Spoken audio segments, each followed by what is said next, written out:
الحسنى يا خالقنا غفرانا نسألك وأنت الأسمى نأمل عفوك سبحان। সম্মানিত মসজিদের মুসল্লি, প্রশংসা আল্লাহর জন্য, শান্তি অবতীর্ণ হোক আল্লাহ রাসূলের উপর সাল্লাল্লাহু আলাইহি ওয়াসাল্লাম। আজ জুমার খুতবায় সংক্ষিপ্ত সময়ে বক্তব্যের বিষয় আত্মসাৎ। আত্মসাৎ সম্পর্কে গুরুত্বপূর্ণ সংক্ষিপ্ত তত্ত্ববহল বিবরণের চেষ্টা করব ইনশাআল্লাহুল আজিজ। যেসব কারণে মানুষের পরকাল হারিয়ে যায়, যেসব কারণে সরাসরি জাহান্নাম ঘোষণা হয়েছে, তার একটি বড় অপরাধ হচ্ছে আত্মসাৎ, যা মানুষ সাধারণত করে থাকে। আর সেটা সাধারণত হয়ে থাকে অর্থের ব্যাপারে, আর মানুষ অর্থের ব্যাপারেই সবচেয়ে বেশি দুর্বল। মানুষ দুটি জায়গায় বেশি দুর্বল, তার একটি হচ্ছে নারী আর একটি হচ্ছে টাকা। এই দুইটা জায়গাতে মানুষ নিজেকে ভাবতে পারে না, আমি কে, আমার মান মর্যাদা কি, আমার দুনিয়াতে কি হবে আর পরকালে কি হবে, এই জিনিসটাও ভাবতে পারে না। পরিস্থিতি তার কাছে এত সুন্দর হয়ে আসে, ইবলিশ তার কাছে বিষয়টি এত সুন্দর করে সাজায় যে তার মান সম্মানকেও সে ভাবতে পারে না যে এর ফলাফল কি হবে। তার একটি বড় অপরাধ হচ্ছে আত্মসাৎ। বিষয়টি অতীব জরুরি, অতীব গুরুত্বপূর্ণ। আল্লাহ তাআলা আমাদের নবীকে বলেন, আমাদের নবী মুহাম্মদ সাল্লাল্লাহু আলাইহি সাল্লামের উপরে বিষয়টি মানুষ বলতে চেয়েছে যে আপনার কাছে জনগণের টাকা আছে, আপনি জনগণের টাকা নিয়ে নেন। হাদিসে এসেছে, তিনি বলেছেন, আমি যদি ইনসাফ না করি তাহলে মাটিতে তোমাদের মাঝে আর কে ইনসাফ করবে। তখন আল্লাহ তাআলা একটি আয়াত অবতীর্ণ করেন, তিনি বলেন, ওমা কানা লিনাবিয়্যিন আইয়াগুল্লাহ, নবীর জন্য এটা শোভনীয় নয় যে তিনি আত্মসাৎ করবেন। আল্লাহ এভাবে বলছেন, নবীর জন্য এই কাজটা মানাই না। তার ভিতরে ঈমানি মানমর্যাদা যেটা আছে সেটা তো ভাবাই জানে, মন্দ কাজ করার ক্ষমতা তার ভিতরে আছে, কিন্তু গতি তার ভিতর থেকে বের করে নেওয়া হয়েছে। মন্দ কাজ করার মতো ক্ষমতা আছে, কিন্তু চিন্তা ভাবনা পরিকল্পনা এইটা তার থেকে বের করে নেওয়া হয়েছে। যখন তিনি বলেছেন যে সবার কাছে শয়তান যেতে পারে, ক্ষতি করতে পারে, তখন সাহাবীগণ বললেন যে আপনার কাছে, তাহলে আপনারও কি ক্ষতি করতে পারে শয়তান? তখন আল্লাহ রাসূল বললেন যে শয়তান আমার হাতে ইসলাম গ্রহণ করেছে, তার মানে সে আমার কাছে আমার কোনো ক্ষতি করতে পারবে না, এ ব্যাপারে সে সাহস করবে না, সে আমার ব্যাপারে কোনো কিছু ভাবতেই পারবে না। অনেক সময় শয়তানকে আল্লাহ রাসূল ধরে রেখে দিয়েছেন। একদিন তাহাজ্জুদ পড়ছিলেন, তখন শয়তান তার সামনে আসে, আগুন নিয়ে আসে। আল্লাহ রাসূল তাকে ধরে রাখলেন, মনে করলেন যে আমি খুঁটিতে বেঁধে রেখে দেব, সকালে পাড়ার ছেলেরা দেখবে, খেলাবে, ওকে নিয়ে খেলাবে, লাথি জুতা মারবে। তো চট করে মনে পড়লো, ওহো, এই ক্ষমতা তো সুলাইমান আলাইহিস সালামের। সুলাইমান আলাইহিস সালাম আল্লাহকে বলেছিলেন, আল্লাহ আমাকে এমন একটা পাওয়ার দিবা কিয়ামত পর্যন্ত যেন ওই পাওয়ার কারো হাতে না যায়। সেটা হলো জিনের উপরে ক্ষমতা, শয়তানের উপরে ক্ষমতা। এটা উনি বলেছিলেন আল্লাহকে। আল্লাহ বলেছিলেন আচ্ছা ঠিক আছে। তো মুহাম্মদ সাল্লাল্লাহু আলাইহি সাল্লাম দেখলেন যে এই কথা তো সুলাইমান আলাইহিস সালাম বলেছেন, এইটা আমার জন্য মানায় না। আমি যদি এখন জিনকে ধরে রেখে দিই, শয়তানকে, তাহলে এই সুলাইমানের একটা মান মর্যাদার আমি হানি করলাম, আমি তা করব কেন? তাই আমি ছেড়ে দিয়েছি। বুখারী মুসলিম। তো এরপরেও মুহাম্মদ সাল্লাল্লাহু আলাইহি সাল্লামকে মানুষ কিছু বলতে চেয়েছে, বলবে, এ কথা স্বাভাবিক। যেমন এই মসজিদেই অনেকেই আমার বক্তব্যের উপরেও তাকে খুব একটা ভালো লাগে না, তিতে তিতে লাগে কোনো কোনো সময়। অনেক পুরুষ মুসল্লি আছে, অনেক নারী মুসল্লি আছে, তবে তার ভাবা উচিত, অন্তত আমি আমার জীবনে 1990 সাল থেকে মাঠে আছি, আমি একটি কথা আমার স্বার্থে বলেছি, একটি পদক্ষেপ আমার স্বার্থে বলেছি, তা আমার জানা নেই। এইটা আমার হিসাবের বাইরে। যেমন আমি একথাও বলেছি যে 1990 সাল থেকে আমি মাঠে আছি, কোনোদিন কেউ যদি বলে দিতে পারে যে আব্দুর রাজ্জাক সাহেব আমার কাছে পথ খরচ চেয়েছিল বক্তব্য দিতে আসার জন্য বলেছিল যে কিছু পাথর দিয়ে পাঠাবেন। যদি প্রমাণ হয়ে যায় যে আব্দুর রাজ্জাক সাহেব পাথর চেয়েছিল, আমি আব্দুর রাজ্জাক জিন্দেগিতে আর কোনোদিন বক্তব্য দিতে যাব না। এ কথা আমি কোটি মানুষের সামনে বলেছি, দিন রাত বলছি। শুধু তাই নয়, তখন থেকে এ যাবৎ কেউ যদি বলে দিতে পারে যে আব্দুর রাজ্জাক সাহেব একদিন বলেছিলেন যে আমার পরিচয়টা একটু লিখবেন, মুফতি বলা তো বহু দূরের কথা, যে আমার পরিচয়টা লিখবেন, ডবল দাওরা ফারেক, ডবল টাইটেল, ফার্স্ট ক্লাস, এসব কিছু কে যদি বলতে পারে যে আব্দুর রাজ্জাক সাহেব একদিন বলেছিলেন যে পরিচয়টা লিখবেন, বাকি জীবন আমি আর কোনোদিন দিন প্রচার করতে যাব না, জাতির সাথে আমি অদাবদ্ধ। আমি 11 সালে পিস টিভিতে আলোচনা শুরু করেছি, এখন পর্যন্ত কেউ যদি বলে দিতে পারে যে আব্দুর রাজ্জাক সাহেব একদিন আমাকে ছোট করে বলেছিলেন একটু লিখিয়েন না পিস টিভির আলোচক, এটা লিখিয়েন, এরকম প্রমাণ হয়ে গেলে আর কোনোদিন দিন প্রচার করতে যাব না, আজকেই শেষ। এটা আমি বিশ্বাসী যে মান মর্যাদা আল্লাহ হাতে আছে। আমি এটা বিশ্বাসী যে কার মাধ্যমে আল্লাহ দিনের খিদমত কবুল করবেন সেটা আল্লাহ ভালো জানেন, আর সেটা হবেই। এই কারণে আপনার কাছে আমার কথা মিঠা হলেও কথা এরকমই, তিতা হলেও এরকমই। 12-15 বছর থেকে আমি এখানে খুতবা দিই, আমি আমার গতিতে কোনো জায়গাতে পরিবর্তন করেছি তা আমার মনে হয় না। মসজিদের মুতাল্লি, মসজিদের কর্মচারীর উপরে খুব কঠোর, তিনি খুব মেজাজি মানুষ, অনেক সময় মেজাজ দিয়েই ভালো কাজ হয়। এখানে অনেকে অনেক মন্দ পরিকল্পনা করতে চেয়েছে, হয়েছে বাধাতে চেয়েছে, কিন্তু নীতি যখন উমরের মতো হয় তখন সেখানে শয়তান সুযোগ পায় না। তো কোনো সময় এইভাবে যারা খাদেম তাদেরকে অনেক সময় বলেছেন কঠিন কথা। তখন আমি বলেছি এই খুতবাতেই যে আনাস রাদিয়াল্লাহু তাআলা আনহু বলেন, আমি রাসূল সাল্লাল্লাহু আলাইহি সাল্লামের বাড়িতে 10 বছর কাজ করেছি, 10 বছর। আমি তাকে পানি দিতাম, তাকে গিলাস আগিয়ে দিতাম, খাওয়ার পানি দিতাম। তো এই 10 বছরে রাসূল সাল্লাল্লাহু আলাইহি সাল্লাম আমাকে কোনোদিন বলেননি লেমা কুলতা লেমা ফালতা, এটা করলে কেন, এই কাজ করলে কেন, এইটা বললে কেন, এরকম ভাষা তিনি ব্যবহার করেননি। তো মুতাল্লি আমাকে বলছেন, আব্দুর রাজ্জাক তুমি কি আমাকেই বললে? তা না, তবে ইসলাম এরকমই। তার মানে আপনাকে আমি বলতে চাচ্ছি, আমার জীবনে কোনোদিন মুতাল্লি সাহেবের মুখের দিকে কথা লক্ষ্য করে আমি বক্তব্য দিয়েছি এটা আমার জানা নাই, তবে তিনি আমার কাছে খুব ভালো মানুষ। আমরা আন্তরিকভাবে তার জন্য দোয়া করি যে তিনি অক্লান্ত পরিশ্রম করে চেষ্টা করে এইখানে ঢাকার বুকে একটা কেন্দ্রীয় স্থানে একটা মসজিদের ব্যবস্থা করতে পেরেছেন। আল্লাহ যেন তাকে এর বিনিময়ে জান্নাতবাসী করেন, আল্লাহ যেন তার পরকালকে মাফ করেন, তার কবর প্রশস্ত করেন, তার কবরকে আলোকিত করে রাখেন। কেননা এইরকম একটা কেন্দ্রীয় জায়গাতে হক কথা বলার সুযোগই কম, বলবেন কি করে, সুযোগই কম। পুরো শহর বেদাতি দিয়ে পরিপূর্ণ, শিরক দিয়ে পরিপূর্ণ, পুরো শহর বেদাত দিয়ে পরিপূর্ণ, শিরক দিয়ে পরিপূর্ণ। আপনি যান এক একটা বড় বড় মসজিদ, হাজার হাজার মুসল্লি বের হচ্ছে, বের হওয়ার পর তাকে জিজ্ঞাসা করেন কি শুনলেন, ও কিছুই বলতে পারবে না যে কি শুনলাম। কেন্দ্রীয় জামে মসজিদ যেখানে লক্ষ লক্ষ মুসল্লি পুরুষ নারী উপস্থিত হয়, এমপি মন্ত্রী সবাই উপস্থিত হন, সেখানে খতিব একটা হাদিসের কথা যথাযথভাবে বলবে তার সাহসী হয় না। বা যারা খুতবা দিয়ে তারা হলো কবর পূজক, কবরের পূজা করে, কবরকে মূল্যায়ন করে। কবরকে মূল্যায়ন করা যারা, তাদের কি হতে পারে? রাসূল সাল্লাল্লাহু আলাইহি ওয়াসাল্লাম বলছেন ওই জাতির প্রতি অভিশাপ যারা কবরকে মূল্যায়ন করে, ওই জাতির প্রতি অভিশাপ যারা কবরকে মূল্যায়ন করে। শেষকালে তিনি বলে দিন, আলী যত উঁচু কবর পাবা সব লাঠি দিয়ে ভেঙে দাও, লাঠি মেরে ভেঙে দাও। কোনোদিন সুযোগ হলে এটা হবে ইনশাআল্লাহ, ওকে লাঠি দিয়ে ভেঙে দিতে হবে। কবর সম্মানের জায়গা নয়, কবরের পাশ দিয়ে গেলে ও পড়ে থাক, কুকুর যাবে উপর দিয়ে, শ্রীগাল যাবে উপর দিয়ে, মানুষ পেশাব পায়খানা করে দিতে পারে।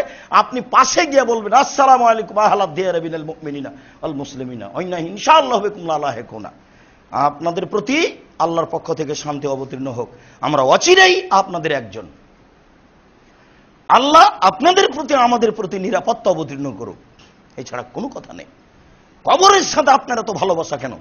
কবরকে পাকা করতে হবে কেন? রাসূল সাল্লাল্লাহু আলাইহি ওয়াসাল্লাম বলছেন লা ইয়াজলিসু আলাইহি ওয়া লা ইউমনা আলাইহি ওয়া লা ইউসাল্লি আলাইহি, কেউ কবরের উপরে বসতে পাবে না, কবরের উপরে নামাজ পড়তে পাবে না, কবরের দিকে মুখ করে নামাজ পড়তে পাবে না, কবর পাকা করতে পারবে না। অথচ এই শহরের মধ্যে প্রায় মসজিদের মুসল্লিরা সবাই কবরমুখী, যিনি ইমাম খুতবা দিচ্ছেন তিনিও কবরমুখী। তারা জাতির সামনে কি বলতে পারে? হক কথা বলার সুযোগই নাই। যারা একটু বলতে চায় তাদের কোনো ক্ষেত্র নেই। এই হিসাবে আল্লাহ তাআলা এই জায়গাটাকে কবুল করেছেন। আলহামদুলিল্লাহ, আল্লাহ যেন এই জায়গাটাকে কিয়ামত পর্যন্ত কবুল করে রাখেন। আল্লাহুম্মা আমিন। এখান থেকে যেন এক শ্রেণীর মানুষ হক কথা বলতে পারে, আল্লাহ তুমি কবুল করো। আল্লাহুম্মা আমিন। সম্মানিত মসজিদের মুসল্লি, যেসব পাপের কারণে মানুষের পরকাল হারিয়ে যায় তার একটি বড় পাপ হচ্ছে আত্মসাৎ। মহান আল্লাহ বলেন, ওমা কানা লিনাবিয়্যিন আইয়াগুল্লা, কোন নবীর জন্য এটা শোভনীয় নয়, মানাই না যে আত্মসাৎ করবে। ওমাই ইয়াগলুল ইয়াতি বিমা গাল্লা ইয়াউমাল কিয়ামা, যে ব্যক্তি আত্মসাৎ করবে, যা আত্মসাৎ করবে সেইটা বিচারের মাঠে নিয়ে উপস্থিত হবে। এই আয়াতের বাস্তবতা আলোচনার শেষের দিকে আসবে ইনশাআল্লাহ। সেটা কেমন হতে পারে? আল্লাহ এখানে সরাসরি এইটুকু বললেন যে যারা যা আত্মসাৎ করবে তারা তা নিয়ে বিচারের মাঠে উপস্থিত হবে। সেটুকু তার কাঁধে, সেটুকু তার মাথায় চাপা থাকবে, ওইভাবে উঠবে। আর আরেকটা কথা মনে থাকবে হয়তোবা, আল্লাহ ভালো জানেন, এখানে একটা বলে রাখছি সেই কথাটুকু এই যে যে যত বড় আত্মসাৎকারী হবে তার পিছনে তত বড় পতাকা দেওয়া থাকবে গাদ্দার বলে। আত্মসাৎকারী ও গাদ্দার। আল্লাহ রাসূল বলছেন যে ইগরাসু আলা ইস্তেহি লেওয়ান আলা কাদরে গাদরিহি, প্রত্যেকটা গাদ্দারের আত্মসাৎকারের আত্মসাৎ অনুযায়ী তার পিছনে পতাকা গাড়া থাকবে। তখন মানুষ বিচারের মাঠে দেখতে পাবে যে কত বড় গাদ্দার, এ কত বড় আত্মসাৎকারী। গাদ্দার শব্দটা আরবি, যেটা আমরা সময় সময় ব্যবহার করে থাকি। যদিচ ধর্মের মূল জিনিসগুলি মানুষ ভুলে যাবে, ভুলতে ভুলতে ভুলতে মানুষের একদিন মানুষ থাকবে না, সব অমানুষ হয়ে যাবে। এই কথা আল্লাহ রাসূল সাল্লাল্লাহু আলাইহি ওয়াসাল্লাম নিজেই বলেছেন। আল্লাহ তাআলা বলছেন যে আত্মসাৎ করবে তার আত্মসাৎ করা জিনিসগুলি বিচারের মাঠে নিয়ে এসে উপস্থিত হবে। ইউসুফ আলাইহিস সালাম বলেন, যালিকা লিয়ালামা আন্নী লাম আখুনহু বিল গায়ব আন্নাল্লাহ লা ইয়াহদি কায়দাল খায়িনিন।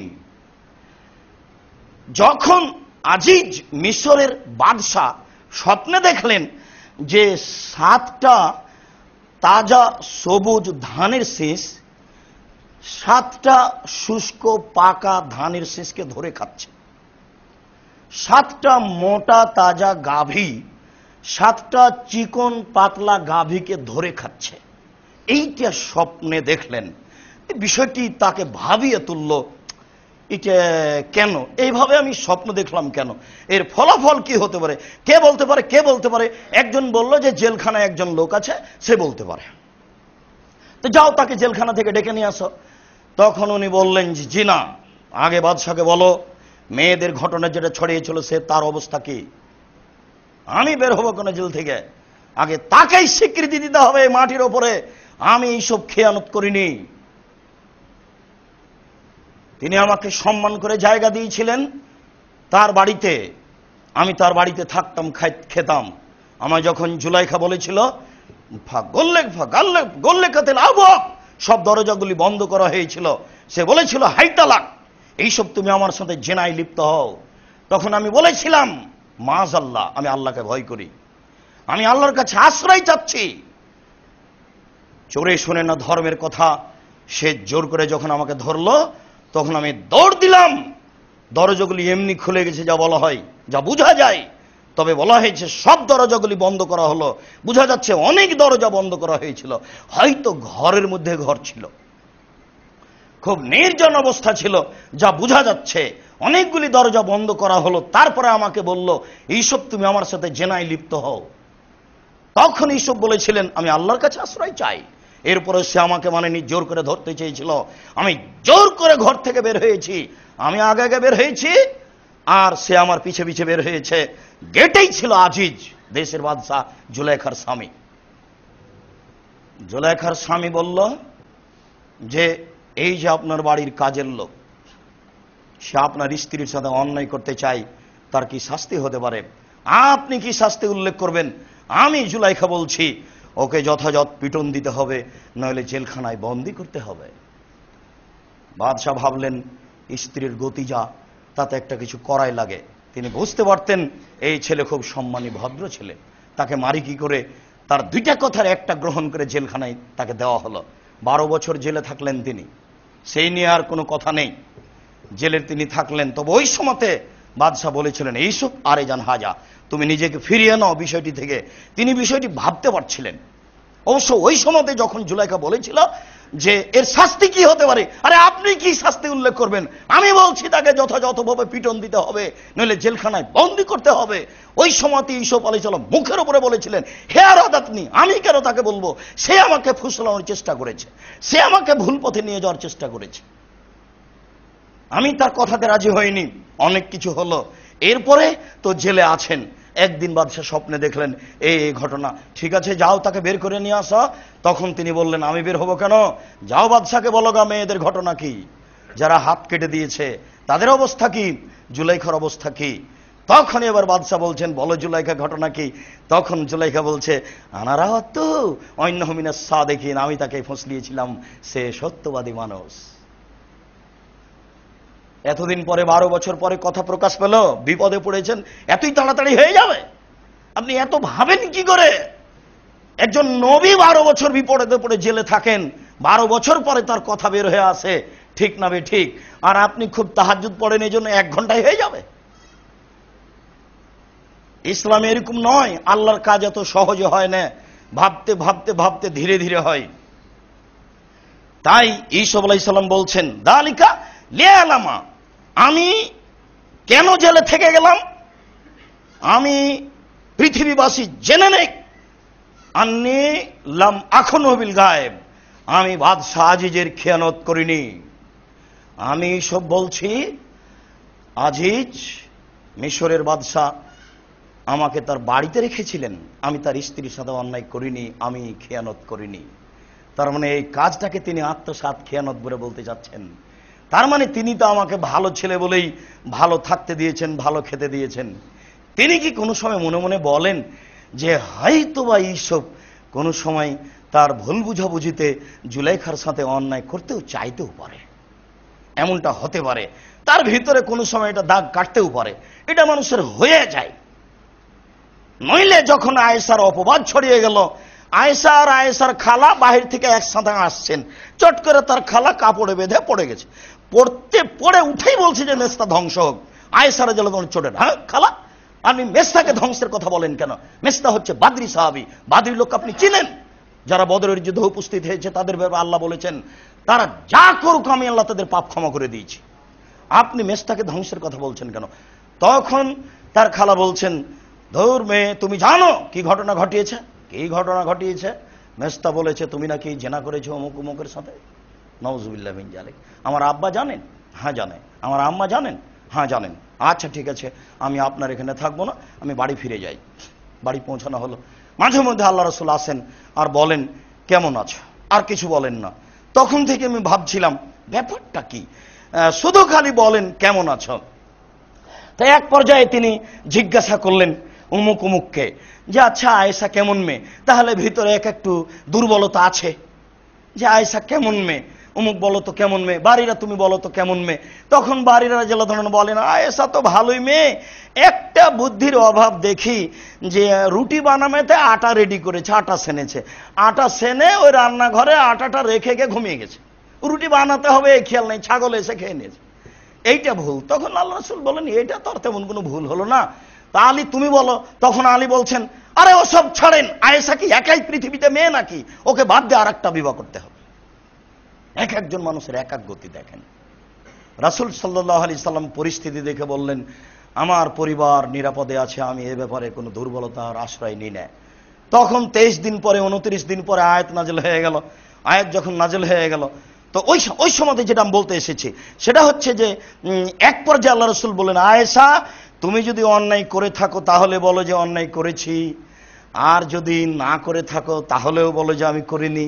তখন আয়েশা বলছেন বলেন কি আপনি, আমি যদি বলি এখন হ্যাঁ তাহলে মিথ্যা হবে সত্য, আর আমি যদি বলি না তাহলে জনগণ বলবে করে বলছে না, উভয় সংকটে আছে আমি।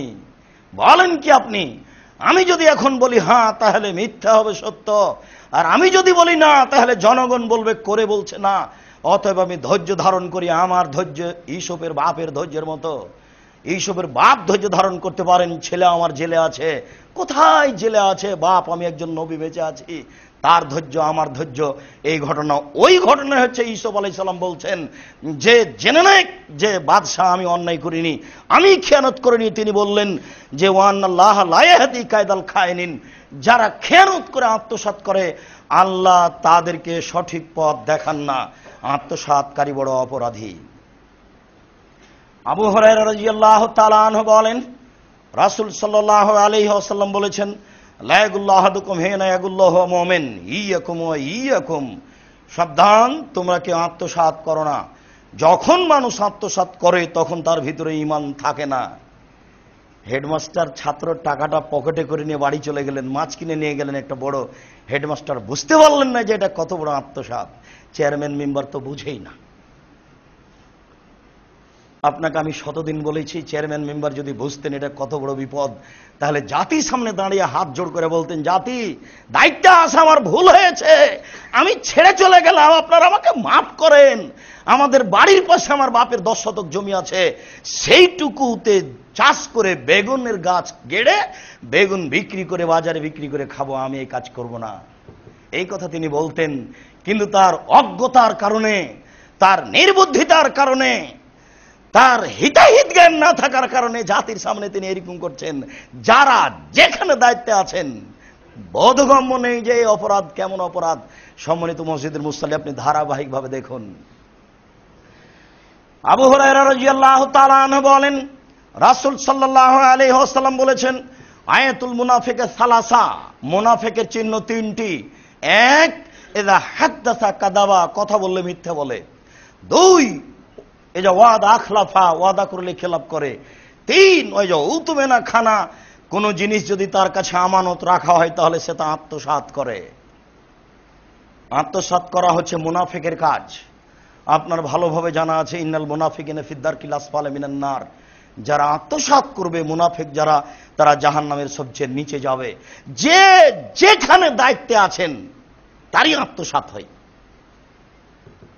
আবু হুরায়রা রাদিয়াল্লাহু তাআলা আনহু বলেন, রাসূল সাল্লাল্লাহু আলাইহি সাল্লাম বলেছেন, আদ্দিল আমানাতা ইলা মান ইতামানাকা, যে তোমার কাছে আমানত রেখেছে তুমি সময়ে তা প্রদান করো। ওয়ালা তাখুন মান খানাকা, ওই লোকের আত্মসাৎ করো না যে তোমার আত্মসাৎ করেছে। পাল্টা পাল্টে এই কাজে যায় না, ও আত্মসাৎ করেছে বলে তুমিও আত্মসাৎ করতে যায় না।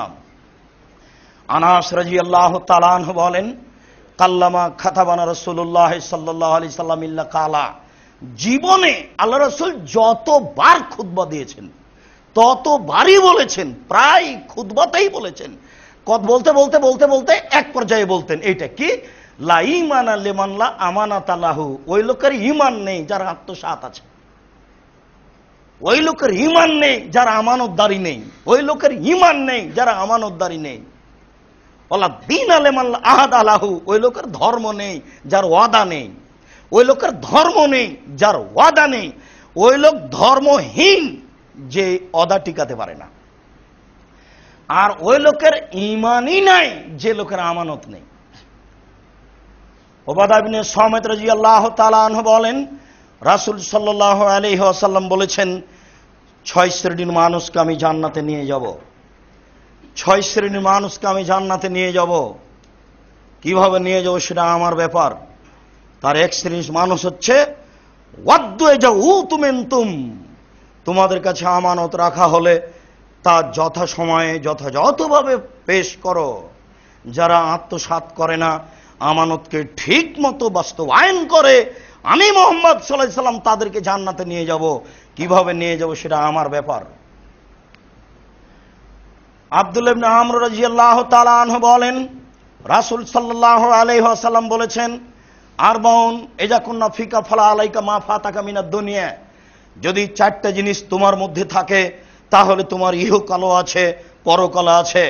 টাকা পয়সা আছে কিনা, তুমি ভিক্ষা করে খাচ্ছ নাকি, এইটা ভাবার প্রয়োজন নেই। যখন তোমার ভিতরে 4টা জিনিস আছে তখন তুমি নিজেকে মনে করিও আমি ইহকালেও ধনী, আমি পরকালেও ধনী।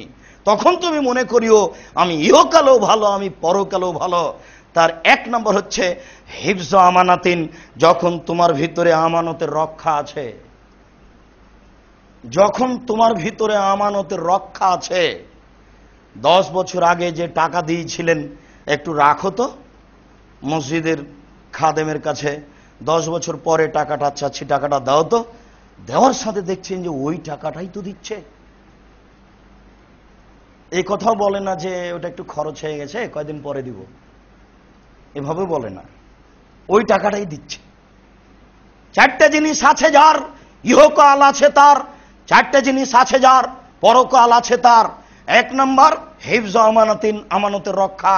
কি দিয়ে আপনাকে আমি বুঝাই আমানত কি জিনিস, আমানত কত দামি জিনিস, আত্মসাৎ কত খারাপ। 2 সিদক হাদিসিন, সত্য কথা যার, কথা যে সত্য বলে তার ইহকাল আছে তার পরকাল আছে, সুলি হলেও ফাঁসি হলেও। 3 হসন খালিকাতিন, ভালো চরিত্র যার, জান্নাত তার। আমরা এক সময়ে বলছিলাম বিচারের মাঠে সবচেয়ে যেটা ভারী আমল হবে সেটা হচ্ছে ভালো চরিত্র। তাহাজ্জুদ টিকবে না ভালো চরিত্রের কাছে, হজ টিকে না ভালো চরিত্রের কাছে, কান্নাকাটি গভীর রাতে টিকে না ভালো চরিত্রের কাছে। আবু দারদা রাদিয়াল্লাহু তাআলা আনহু বলেন, আসকালু শাইইন ফি মিজানিল মুমিনি ইয়াউমাল কিয়ামা খুলুকুন হাসান। বিচারের মাঠে মুমিনের, আদমের ছেলেমেয়ের সবচেয়ে যেটা ভারী আমল সেটা হলো ভালো চরিত্র। এ দিয়ে সমাজ সুন্দর হয়। আর এখন তো মানুষ নির্বাচনে এসে, স্কুলে নির্বাচন ছাত্রদের মধ্যে, ওর বাপ ওকে পাঠিয়েছে যা মারামারি করিস, একবার লেগে যাবি, যা টাকা লাগবে লাগবে দিব। আল্লাহ রাসূল বলছেন যে সিনফান মিন উম্মতি ফিন্নার, আমার উম্মতের 2 শ্রেণীর মানুষ জাহান্নামে যাবে, লাম আরাহুম, আমি তাদের এখনো দেখিনি। আমার উম্মতের 2 শ্রেণীর মানুষ জাহান্নামী, আমি তাদের এখনো দেখিনি। কওমুন বিয়াদিহিম সায়াতুন, 1 শ্রেণীর মানুষ তাদের হাতে থাকবে লাঠি, কাজনাবিল বাকারে গাভীর লেজের মতো। দেখেন না ওই যে কলেজের স্কুলের ছেলেগুলোর হাতে দেখেন না লাঠি আছে, পুলিশ একবার ধাওয়া করছে আর পুলিশকে এরা একবার ধাওয়া করে, উভয়ের হাতে লাঠি আছে। এটাই এরাই তারা। ইমাম বুখারী বলছেন ইলমু কাবলাল কওল আল আমালে, কথা ও কর্মের পূর্বে বিদ্যা। ছাত্র জীবনে কোন প্রকার আন্দোলন চলবে না, কোন প্রকার দল চলবে না, কোনো কিছুই চলবে না, সবই হারাম। এমনি আল্লাহ রাসূল বলেননি মূর্খতা বর্ষণ হবে। প্রিন্সিপাল শিক্ষিত নন, ভাইস চ্যান্সেলর সাহেব শিক্ষিত নন, উনি মূর্খ মানুষ, উনি নিজেই বুঝেন না বিদ্যা কাকে বলে। মনে করছে চলন্ত নীতির নাম বিদ্যা। জি না, এটা অসম্ভব হতে পারে না। 1450 বছর পূর্বে আল্লাহ রাসূল বলেছেন মূর্খতা বর্ষণ হবে। আজকে আপনি আপনার বিদ্যা বলে বিদ্যা দাবি করছেন। কে বলেছে? যারা ছেলেদের হাতে লাঠি সহ্য করতে পারে তারা বিদ্যানের কথা মিথ্যা, এটা ধোঁকা, এটা প্রতারণা। রাসূল সাল্লাল্লাহু আলাইহি সাল্লাম বলেছেন ভালো চরিত্র আছে যার, তার ইহকাল আছে তার পরকাল আছে। 2 শ্রেণীর মানুষকে আমি দেখিনি যারা জাহান্নামে যাবে, তার 1 শ্রেণীর মানুষ যাদের হাতে লাঠি থাকে গাভীর লেজের মতো। তিনি আগে বলে গেছেন। আর 1 শ্রেণীর আপনার মেয়ে, 1 শ্রেণী হচ্ছে আপনার মেয়ে আর আপনার স্ত্রী। আমি দুঃখিত, আমি অনুবাদক। তিনি বলছেন নিসাউন, মহিলা, কাসিয়াতুন, কাপড় পরে থাকে, আরিয়াতুন, উলঙ্গ, মুমিনাতুন, তারা পুরুষকে নিজের দিকে ডাকে, মাইলাতুন, তারা নিজেরা পুরুষের দিকে আকৃষ্ট হয়, লায়েত খোলায় জান্নাতে, তারা জান্নাতে যাবে না। এ হলো 2 শ্রেণীর মানুষ। 2 শ্রেণীর মানুষ জাহান্নামে যাবে, তাদেরকে আমি মুহাম্মদ সাল্লাল্লাহু আলাইহি ওয়াসাল্লাম দেখিনি। বাড়ি যাবেন আর বারবার বলবেন। আব্দুর রাজ্জাক সাহেব বললেন 2 শ্রেণীর মানুষ জাহান্নামে যাবে, আমি তাদেরকে দেখিনি। তার 1 শ্রেণীর কে?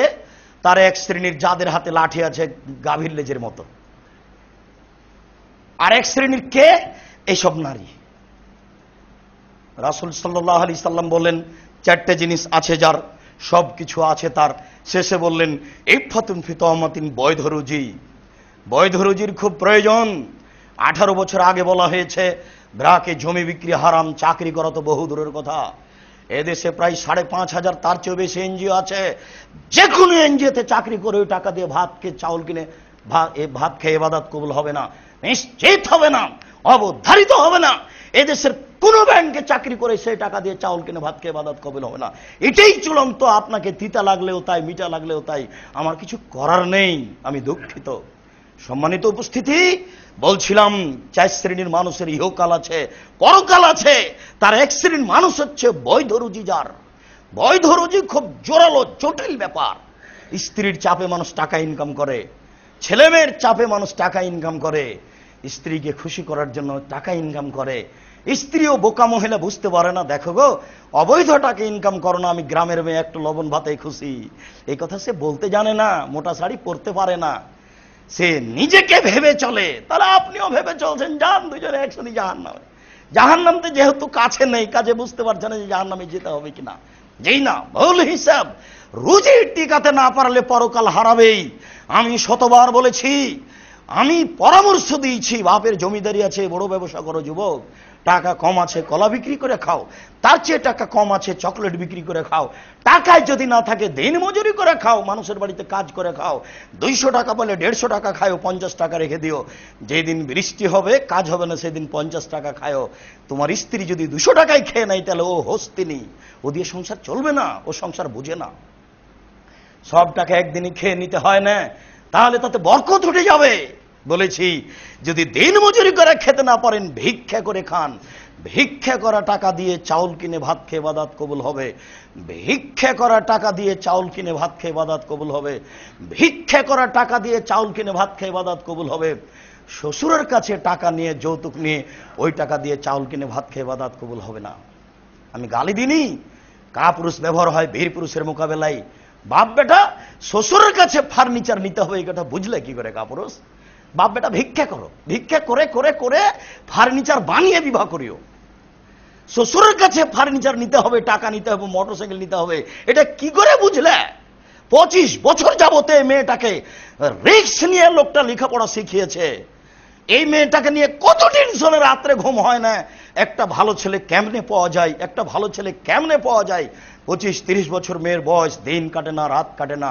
এরপরে তোমার হাতে তুলে দিয়েছে একটু ভালো থাকবে বলে, 25 বছর রিস্ক নিয়ে মানুষ করার পরে তোমার কাছে তুলে দিতেই, ভোগ করার জন্য তুলে দেওয়া হয়েছে, তোমার কাছে তুলে দিয়ে দিয়ে তুমি টাকা চাইলে কাপুরুষ, ভিক্ষা করে খাও। দুনিয়াতে অভাব পড়েছে, ভিক্ষা করে খাও। যদি গ্রামে না দেয় তাহলে ট্রেন স্টেশনে চলে যাও। অনুমতি নাই। 4 শ্রেণীর মানুষের ইহকাল আছে, 4 শ্রেণীর মানুষের পরকাল আছে। তার একটি হচ্ছে বৈধ রুজি, আর একটি ছিল আমানতের রক্ষা। আব্দুল্লাহ ইবনে আমর রাদিয়াল্লাহু তাআলা আনহু বলেন, রাসূল সাল্লাল্লাহু আলাইহি সাল্লামকে জিজ্ঞাসা করা হলো, আইয়ুন-নাস আফজাল, আল্লাহ রাসূল মানুষের মধ্যে সবচেয়ে ভালো মানুষ কে? তখন তিনি বললেন, আত্তাকিয়ু ওয়ান-নাকিয়ু, স্বচ্ছ পরহেজগার। স্বচ্ছ মানুষ যেই সেই ভালো, পরহেজগার যে সেই ভালো। স্বচ্ছকে তিনি বললেন লা ইসমা ফিহি, যার পাপ নেই সেই স্বচ্ছ। আব্দুর রাজ্জাক সাহেব, পাপ হয় না এমন কি মানুষ আছে? নেই, তবে পাপ হলেই ক্ষমা চাই যে তার পাপ নেই।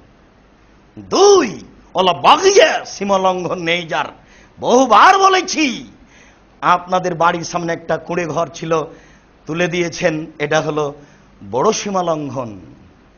কোর্টে দেখালেন, আমি বসতে দিয়েছিলাম আমার জমিতে, এখন আমার সাথে অন্যায় আচরণ করে, কোর্টে টাকা দিয়ে বাড়িটা তুলে দিলেন। গরিব মানুষ, আগে থেকেই ছিল ক্ষমতা দাপট, দলীয় দাপট, বুঝতে পারেনি দলীয় দাপট কত খারাপ, তুলে দিল। ও রাস্তায় ভিক্ষা করে বেড়ায়, এটা হলো বড় সীমা লঙ্ঘন।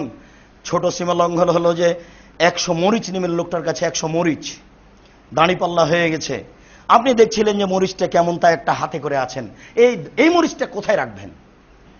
এই মরিচটা যদি আপনার পাল্লায়, আপনার ব্যাগে রাখেন, আপনি সীমা লঙ্ঘনকারী, আপনি স্বচ্ছ নন, আপনি স্বচ্ছ নন। ওয়ালা গিল্লা, যারা আমানতের খেয়ানত আছে, আত্মসাৎ করে, সে স্বচ্ছ নয়। যার ভিতরে এই হিংসা আছে সে স্বচ্ছ নয়।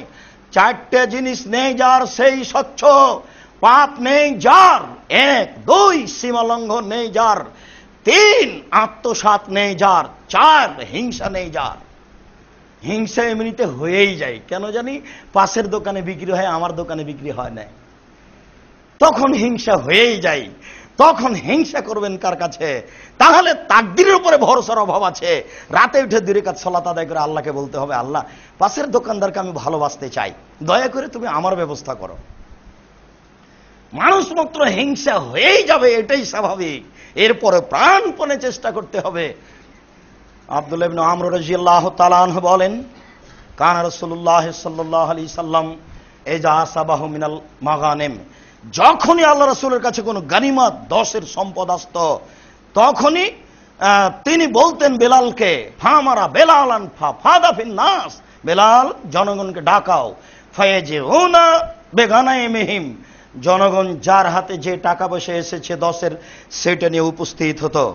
ফায়ুকাসসিমুহু উইখাম্মিসুহু, 5 ভাগের 1 ভাগ করে 5 ভাগের 1 ভাগ নিজের কাছে রেখে দিতেন, বাকি 4 ভাগ যোদ্ধাদের মধ্যে বন্টন করতেন। ফাজারাজুলুন ইয়াওমান, বন্টনের পরে হঠাৎ একটা লোক আসলো আল্লাহ রাসূলের কাছে, এসে বলছে, আল্লাহ রাসূল, ইন্না হাজা ফিমা সাবনা মিনাল মাগানিম, এই যে আমার কাছে একটা রশি আছে, মিন শারিন লেজামান মিন শারিন, ঘোড়ার একটা লাগাম আছে, লুমের চুলের লুমের পশমের একটা লাগাম আছে আমার কাছে, এটা 10-এর সম্পদ। তখন আল্লাহ রাসূল বললেন, মা সামেতা বেলালান, বেলাল চিৎকার করে বলেছিল, যার যা আছে সেটা নিয়ে আসো, এই কথা কি শোনোনি? কালা নাম, জি হ্যাঁ শুনেছিলাম। মা মানা কান্তাজিয়া বেহি, তো ওই সময় এটা নিয়ে আসনি কেন? ফাতা যারা, তখন সে কিছু আপত্তি পেশ করলো, ছিলাম না, পেশাব করতে গেছিলাম, স্ত্রীর সাথে কথা বলছিলাম, একটু বাজারের দিকে গেছিলাম, কি যেন আপত্তি পেশ করলো। তখন আল্লাহ রাসূল বললেন, তাজবে হিয়াউমাল কিয়ামা, এইটা নিয়ে বিচারের মাঠে উপস্থিত হ। সুম্মা লাম ইয়াকবাল আনহু, তারপর থেকে আল্লাহ রাসূল তার কাছে নিলেন না, সামনাসামনি বললেন যে এটা নিয়ে বিচারের মাঠে আসিও, আমি তোমার কাছে এটা নিব না। তো নিয়ে এসেছিল, ভুল মানে ও বুঝতে পেরেছিল যে ডেকেছে বেলাল, তবুও যায়নি। অথচ রাসূলের সামনে হলো যে তোমাকে ডেকেছিল, তুমি আনোনি কেন? এখন এই ঘোড়ার লাগামটা বিচারের মাঠে নিয়ে আসিও, সেদিন হবে কথা, এখন আর হবে না। আল্লাহ আমাদেরকে আমানো বোঝার তৌফিক দান করুক। আল্লাহুম্মা আমিন। সাল্লি আলাইহি ওয়া বারিক আলাইহি। আলহামদুলিল্লাহ ওয়াহদা ওয়াসসালাতু ওয়াসসালামু আলা মান লা নাবিয়্যা বা'দা। আবু হুরায়রা রাদিয়াল্লাহু তাআলা আনহু বলেন, কানা সাকাল রাসূলুল্লাহ সাল্লাল্লাহু আলাইহি সাল্লাম রাজুলিন ইয়াকুলু কারকারা, একজন লোকের কাছে আল্লাহ রাসূলের 10-এর সম্পদ জমা ছিল। ফামাতা ফাকাল রাসূলুল্লাহ সাল্লাল্লাহু আলাইহি ওয়াসাল্লাম ইন্নাহু ফিন-নার, লোকটা মারা গেল। তখন আল্লাহ রাসূল বললেন, ও জাহান্নামে যাবে। ফাযাহাবা ইয়ানজুরু ইলাইহি, সাহাবীরা কথা শুনে অবাক হয়ে গেল যে লোকটা আমাদের সাথে যুদ্ধ করলো, লোকটা মারা যাওয়ার সাথে সাথে আল্লাহ রাসূল বললেন ও জাহান্নামে যাবে, ঘটনা কি? একটু যাইতো। ফাওয়াজাদু আবাতান কাদ গাল্লাহা, তারা গিয়ে দেখলো যে তার ব্যাগে একটা চাদর আছে, যে চাদরটা আত্মসাৎ করেছিল। আল্লাহ রাসূল বললেন, ও সরাসরি জাহান্নামী, ও যোদ্ধা, ও তাহাজ্জুদ পড়েছে, ও একজন সাহাবী, একটা চাদর চুরি করেছে, সরাসরি আল্লাহ রাসূল ঘোষণা দিলেন ও জাহান্নামী। আবু হুরায়রা রাদিয়াল্লাহু তাআলা আনহু বলেন, আহাদা রাজুলুন রাসূলুল্লাহ সাল্লাল্লাহু আলাইহি ওয়াসাল্লাম গোলামানি কলালাহু মিদাম, আল্লাহ রাসূলকে একটা গোলাম হাদিয়া দেওয়া হয়েছিল, কেউ দিয়েছিল, তার নাম হচ্ছে মিদাম।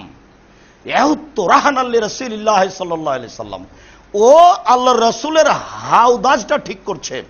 উটের উপরে হাওদা থাকে, ওই হাওদাজের উপরে আল্লাহ রাসূল উঠে বসবেন, সেই জন্য রাসূলের গোলাম হিসাবে, কাজের লোক হিসাবে এটা ঠিক করছে। ফাসাবাহু সাহমুন আয়ের, হঠাৎ কোন দিক থেকে কে যে একটা তীর মেরেছে, তাকে এসে লেগে গেছে।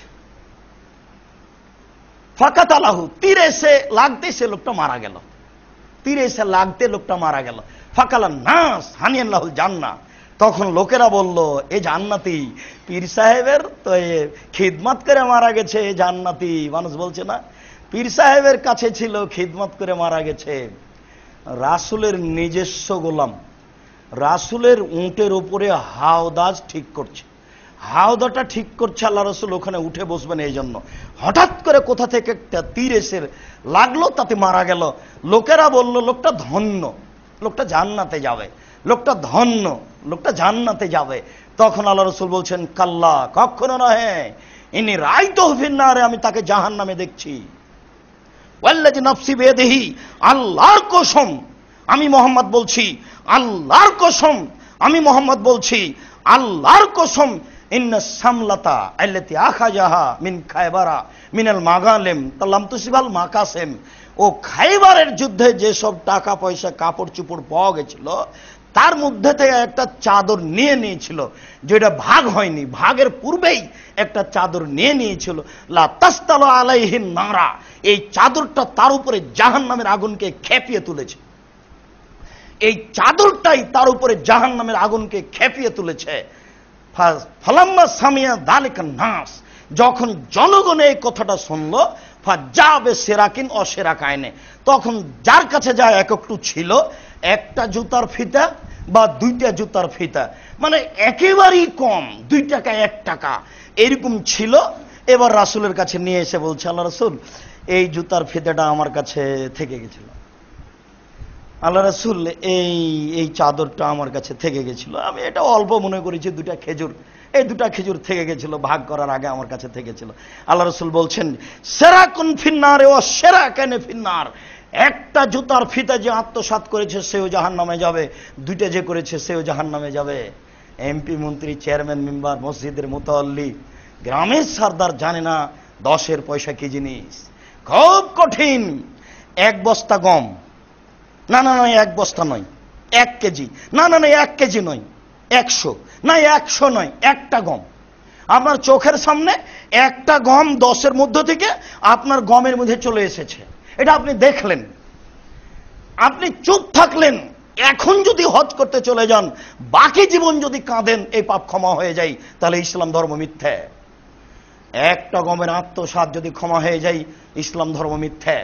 একটা গমের আত্মসাৎ যদি ক্ষমা হয়ে যায়, ইসলাম ধর্ম মিথ্যা। তিনি বলেছেন, ইন্নী হারামতু যুলমা আলা নাফসি, আমি অত্যাচারকে আমার উপরে হারাম করেছি, আমি অত্যাচার করব না।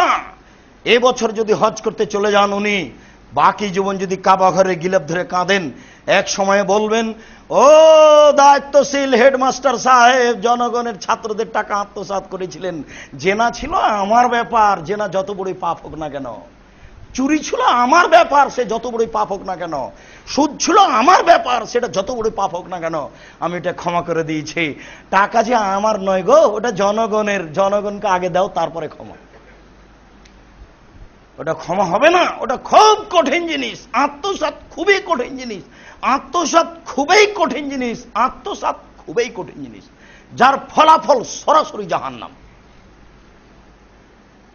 ওমর রাদিয়াল্লাহু তাআলা আনহু বলেন, রাসূল সাল্লাল্লাহু আলাইহি ওয়াসাল্লামের নিকটে আসলো আকবালা মিনাস সাহাবাতে মিন খায়বারা, খায়বারের যুদ্ধ করে বেশ কিছু সাহাবী নবীর কাছে আসলেন। ফাকালু ফুলানুন শাহিদুন, তারা বলতে লাগলো রাসূলের সামনে, অমুক শহীদ, ফুলানুন শাহিদুন অমুক শহীদ, ফুলানুন শাহিদুন অমুক শহীদ।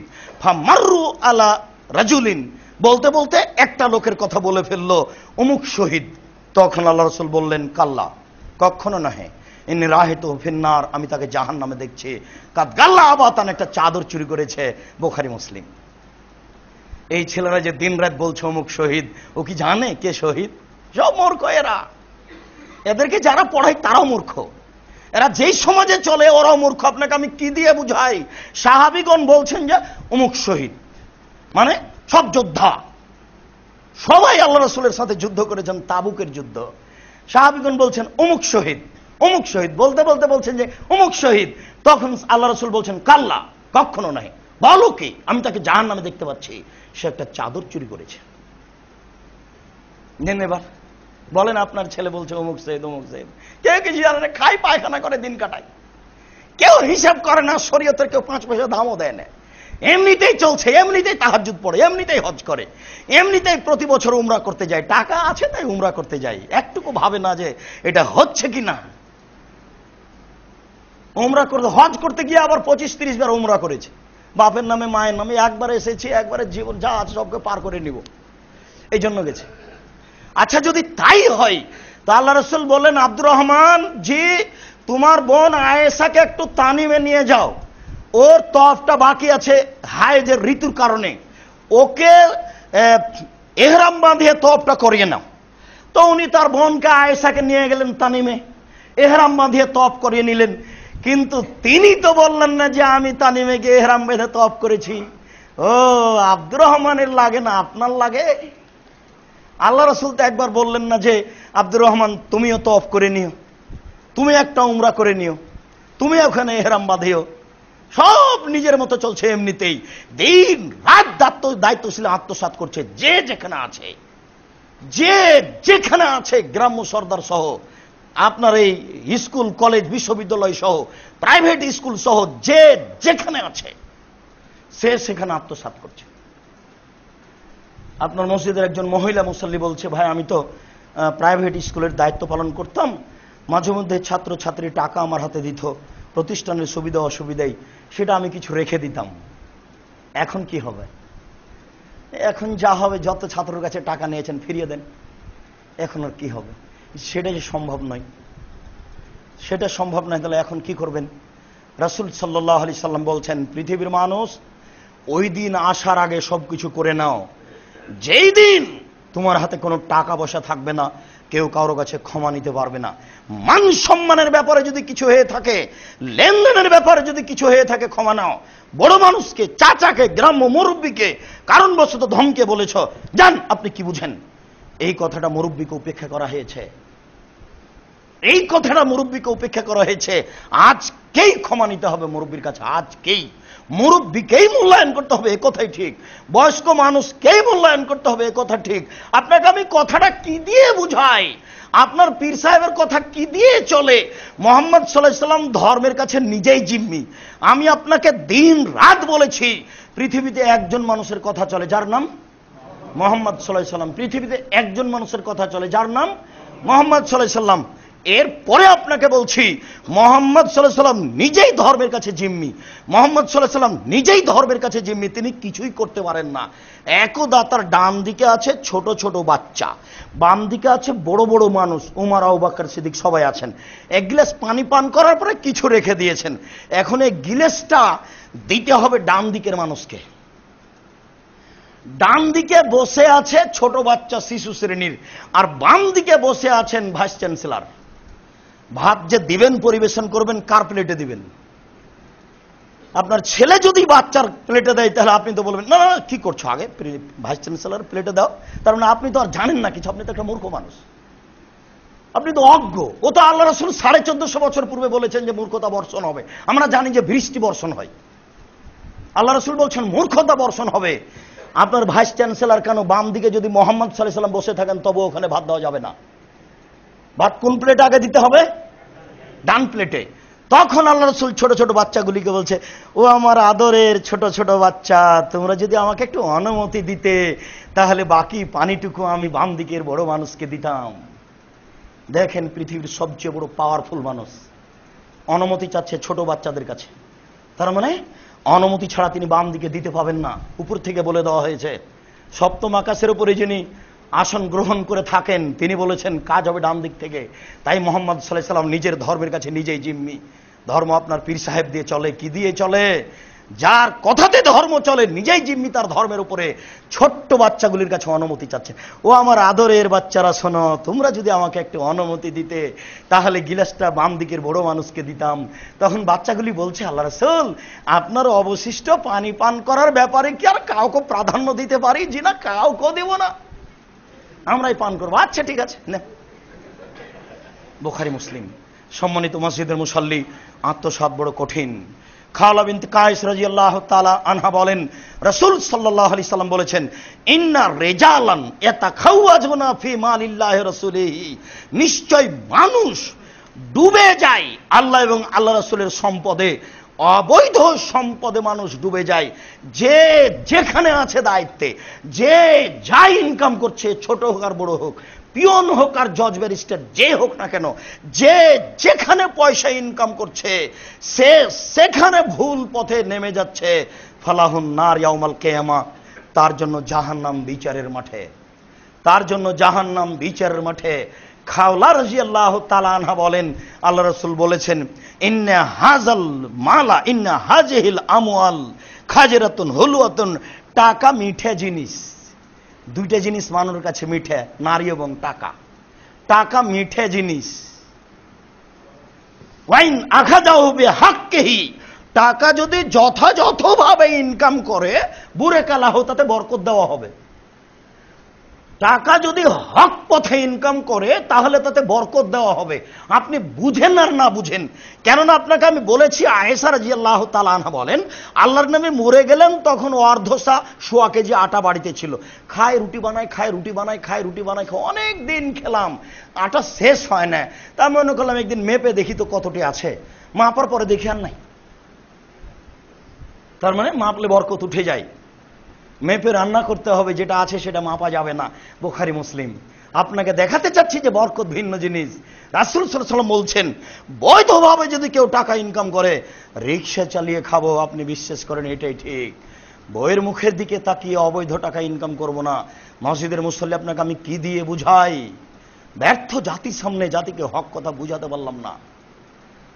সত্যই যদি হক কথা বুঝাতে পারতাম তাহলে তারা অল্প উপার্জনে খুশি হয়ে যেত, অল্প উপার্জনে খুশি হয়ে যেত। কি দিয়ে বুঝায় আপনাকে?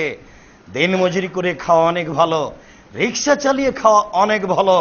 দায়িত্ব পালন করতে গিয়ে যে কোনো স্থানে অবৈধ পয়সা উপার্জন করে কোনো লাভ হবে না। আল্লাহ রাসূল বলছেন যে পয়সা মিঠে জিনিস, সবাকেই ভালো লাগে। ওয়াইন আখাযাহু বিনাফসিহি, তাকে যদি মনের ইচ্ছে মতো আয় করে থাকে, তাকে যদি পেয়ে থাকে ইচ্ছে মতো, ফালাহুন নারু ইয়াউমাল কিয়ামা, তার জন্য জাহান্নাম, সে জাহান্নামে যাবেই। দুনিয়ার যে কোনো স্থানে আপনি টাকা ইনকাম করেন, আপনি বারবার জিজ্ঞাসা করেন এই টাকাটা কেমন হচ্ছে ভাই, এই ব্যবসাটা কেমন হচ্ছে ভাই, এই চাকরিটা কেমন হচ্ছে ভাই। অন্তত 10 জন আলেমকে জিজ্ঞাসা করেন, তারপরে ওটা কাজ করেন। পৃথিবী অনেক বড়, প্রয়োজনে রিক্সা চালিয়ে খাবো মাস্টার ডিগ্রি পাস করলেও, তাতে কি আসে যায়? রোজই বৈধ হতে হবে। সময় কিন্তু বেশি দিন নয়, দেখতে দেখতে আপনার বয়স 50 বছর। কাজে খুব তাড়াতাড়ি চলে যেতে হবে। ভুল সিদ্ধান্ত পরিবর্তন করুন। আল্লাহ তুমি বড় দয়াশীল, তুমি বড় রহমতশীল, তোমার অনেক দয়া। আমরা মানুষ, তোমার রহমতের আশাধারী হয়ে তোমাকে বলছি, তুমি আমাদের প্রতি একটু দয়া করো, আল্লাহুম্মা আমিন। আমরা যেন বাকি জীবন বৈধ রুজি উপার্জনের চেষ্টা করতে পারি, আল্লাহুম্মা আমিন। একটু আত্মসাৎ যদি হয়ে থাকে তাহলে ওই দিন আসার পূর্বেই দেওয়ার চেষ্টা করি, সেটা হলো বিচারের দিন। একটু যদি হয়েই থাকে তাহলে যেখানে যেখানে হয়েছে সেখানে টাকা ফেরত দিতে হবে। আব্দুর রাজ্জাক সাহেব, সেটা যদি সম্ভব না হয় তাহলে কি করতে হবে? তাহলে ওই পরিমাণ টাকা কওমি, খারিজি, বেসরকারি সঠিক আকীদার মাদ্রাসায় দিয়ে দিতে হবে। আর আল্লাহকে বলতে হবে, আমি সত্যই তাকে পেলে ফেরত দিতাম, যেহেতু তাকে পাচ্ছি না কাজে তার নামে দান করে দিলাম। আল্লাহ তুমি তাকে এই টাকার নেকি দিয়ে দাও। পথ হবে ইনশাআল্লাহ। সম্মানিত মসজিদের মুসাল্লি, আপনি পথ অবলম্বন করুন, আল্লাহ আপনার পথ খুলে দিবেন ইনশাআল্লাহ। আল্লাহ আমাদের যারা মারা গেছে তুমি তাদের কবরের শাস্তি মাফ করো। আমরা যারা অসুস্থ তুমি তাদের আরোগ্য দান করো। আমরা যারা বেঁচে আছি তুমি তাদেরকে তোমার রাসূলের পদ্ধতি অনুযায়ী চলার তৌফিক দান করো। আল্লাহ তুমি আমাদেরকে আত্মসাৎ থেকে রক্ষা করো। আল্লাহ তুমি আমাদের বৈধ রুজির ব্যবস্থা করে দাও। এই দাবি, এই দোয়া তোমার দরবারে রেখে আজকের জুমার খুতবা এখানে শেষ করলাম। সাল্লাল্লাহু আলাইহি ওয়াসাল্লাম। আসসালামু আলাইকুম। আলহামদুলিল্লাহ ওয়াহদা ওয়াসসালাতু ওয়াসসালামু আলা মান লা নাবিয়্যা বাদা। যেই কথাটা বলতে চাচ্ছিলাম যে বলবো, হয়তো বা ভুলেও যেতে পারি, ঠিকই যা হওয়ার তাই হলো, ওই কথাটা ছুটে গেছে। সেটা হলো এই যে আবু হুরায়রা রাদিয়াল্লাহু তাআলা আনহু বলেন, একদা আল্লাহ রাসূল আত্মসাতের উপদেশ দিচ্ছেন, তারপরে খুব সেটা বড়ভাবে পেশ করলেন। তারপরে তিনি বললেন যে বিচারের মাঠে মানুষ উটকে কাঁধে করে নিয়ে আসবে আমার কাছে, এসে বলবে যে আপনি একটু আমার জন্য সাহায্য চান। তখন আমি বলবো যে আমি তোমার কিছু করতে পারবো না, সেই দিন আসার আগেই তুমি সতর্ক হও। তারপরে তিনি বললেন, কোনো মানুষ আসবে ছাগল কাঁধে নিয়ে, ছাগল চিৎকার করবে। কোনো মানুষ আসবে কাপড়ের বস্তা নিয়ে, কাপড়ের বস্তা তার কাঁধে ঝুলবে, আমার কাছে সাহায্য চাইবে, আমি সহযোগিতা করতে পারবো না। আবার কোনো মানুষ আসবে কাঁধে জড় বস্তু নিয়ে, টাকা পয়সা, গম, যত জিনিস আছে জড় বস্তু, যেটা তার কাঁধে থাকবে তবে কথা বলবে না। এই জিনিসটা তাক থেকো, তার কাঁধে এই জিনিসটা দুলতে থাকবে। ও আমার কাছে সাহায্য চাইবে, আমি সাহায্য করতে পারবো না। সেই দিন আসার পূর্বেই তোমরা সতর্ক হও। বুখারী মুসলিম। এতে আল্লাহ রাসূল বলেছেন যে প্রত্যেক প্রত্যেকটা মানুষ যে যে আত্মসাৎ করছে সেইটা বিচারের মাঠে তার কাঁধে থাকবে, আর ওইটা নিয়েই সে কাঁধে ঘুরতে থাকবে।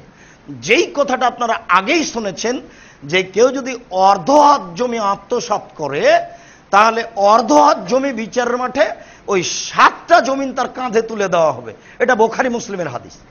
এই জমিনটা নিয়ে সে ঘুরতে থাকবে। তো এইটাকে আপনি এত স্বাভাবিক মনে করছেন কেন? মানুষই বুঝে, পশু প্রাণী বুঝে না। মানুষকেই বুঝতে হবে, আর মানুষকে জান্নাত পাওয়ার আপ্রাণ চেষ্টা করতে হবে।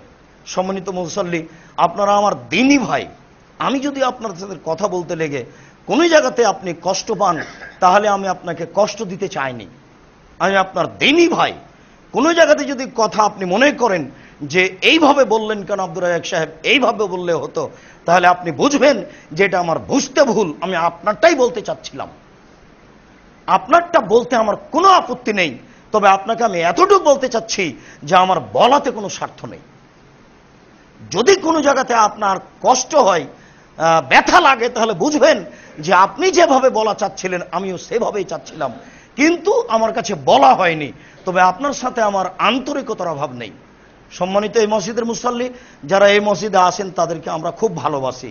আরো 2-5 দিনী ভাই বোনকে নিয়ে আসবেন। আমরা এখান থেকে হক জানতে চাই, সে অনুপাতে আমরা আমল করতে চাই। মানুষ হিসাবে যেটুকু ত্রুটি থেকে যাচ্ছে, আল্লাহর কাছে আমরা সাহায্য চাই। ইনশাআল্লাহ আল্লাহ আমাদেরকে মাফ করবেন, চাইলেই মাফ করবেন। আল্লাহ, আমরা মানুষ, তুমি আমাদের কবুল করো। আল্লাহুম্মা আমিন। সুবহানাকাল্লাহুম্মা ওয়া বিহামদিকা আশহাদু আল্লা ইলাহা ইল্লা আনতা আস্তাগফিরুকা ওয়া আতুবু ইলাইক।